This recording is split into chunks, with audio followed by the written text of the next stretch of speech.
हाँ बिटिया, वहां कभी गांव था जो नदी में समा गया, जो गए कभी लौटे नहीं। हमारे चैनल को सब्सक्राइब करना ना भूलें। गांव का सालाना मेला, ढोल, नगाड़े, खिलौनों की दुकानें और बच्चों की हंसी से गूंजता चौक। पर आज इस मेले में मिलने वाला था एक ऐसा रहस्य जो 3 जिंदगियों की दिशा ही बदल देगा। भोलू, ये देख, इस कठपुतली वाले के बक्से में कुछ अटका है। ये तो कोई पुराना नक्शा लगता है। तीसरा किनारा, ये क्या होता है? ना बाबा, ये नाम मैंने पहले सुना है। बहुत बुरा है ये। जहाँ तीसरा किनारा जागता है वहाँ लोग सोते नहीं, वो सो जाते हैं जो जिंदा होते हैं। भीड़ चुप हो गई, हवाओं में सिहरन दौड़ गई और उन तीनों के सामने खुल गया एक दरवाजा जो कभी बंद नहीं होता। मेले की रात चांदनी में भी साया था और हर कहानी की परछाई में कुछ अधूरी सच्चाइयां छिपी थीं। दादाजी, क्या वाकई तीसरा किनारा कोई श्रापित जगह है? हाँ बिटिया, वहां कभी गांव था जो नदी में समा गया, जो गए कभी लौटे नहीं। ये सब मनगढ़ंत कहानियां हैं। असली दुनिया में ऐसे कुछ नहीं होता। कहानी हो या नहीं, मैं नहीं जाऊंगा वहां। पर उस रात तीनों को एक ही सपना आया। नदी से आती एक स्त्री की पुकार, लौट आओ, समय पूरा हुआ। अगली सुबह तीनों एक अनजान रास्ते पर चल पड़े। पेड़ हवा से नहीं, किसी अदृश्य डर से कांप रहे थे। कंपास घूम रहा है और रुक गया। यहीं? ये मूर्तियां देखो, बंद आंखों वाली, पर ये एक, इसकी आंखें खून। हम लौट चलते हैं, ये जगह ठीक नहीं लगती। पर तभी नदी दिखाई दी और उसके 3 किनारे थे। तीसरा किनारा जो आम आंखों को नहीं दिखता, पर अब वो दिख रहा था।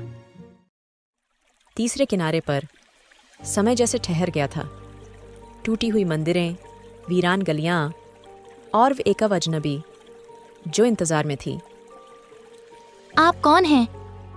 मैं वही हूँ जिसका इंतजार हर वो कहानी करती है जो पूरी नहीं हो पाई।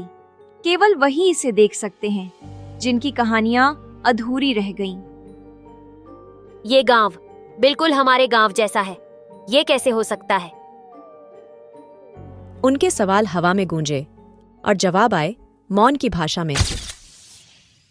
पुरानी हवेली और दीवार पर टंगी एक पेंटिंग, तीनों की बचपन की तस्वीर, लेकिन तारीख 50 साल पुरानी।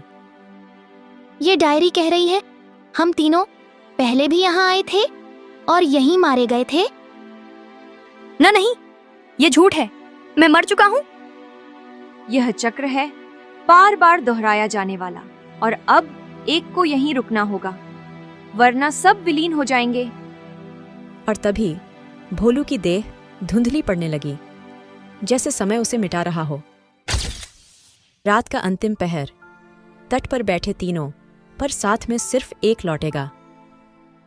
मैं रह जाती हूँ, मेरी वजह से तुम सब यहाँ आए। नहीं सीता, अब वक्त है। मैं समझ चुका हूँ। लॉजिक ने कभी जवाब नहीं दिए, लेकिन प्यार देता है। मत जाओ। कन्हा बैठ गया स्मृति शिला पर। सूरज की पहली किरण के साथ उसकी पहचान इतिहास में समा गई। सीता और भोलू होश में आए उसी मेले में। गांव वाले बोले, तुम मेला देखकर बेहोश हो गए थे। कन्हा, कहाँ है कन्हा? कन्हा? कौन?